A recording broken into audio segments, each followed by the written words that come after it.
યોગ ભારતની એ પ્રાચીન સંસ્કૃતિ છે જેણે આજે સમગ્ર વિશ્વએ સ્વીકારી છે. યોગ એ માત્ર કસરત નહીં, જીવન જીવવાની સાચી રીત છે. योग आज हमारे लिए केवल पार्ट ऑफ लाइफ नहीं है, बल्कि योग अब वे ऑफ लाइफ बन रहा है. યોગ એ જીવનને મન ભરીને જીવવાની જડીબુટી છે, સ્વથી સમષ્ટિ સુધીની યાત્રા છે. યોગ એ ભારતે વિશ્વને આપેલી સર્વોત્તમ ભેટ છે. મિત્રો, યોગ શબ્દ એટલે જ જોડાવું.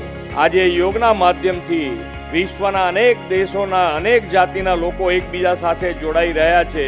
એ આપણી માનવ જાતનો વિજય છે. 21 જૂન આંતરરાષ્ટ્રીય યોગ દિવસ. આવો સ્વસ્થ અને તંદુરસ્ત જીવન માટે યોગ કરીએ, નિરોગી રહીએ અને મન ભરીને જીવીએ.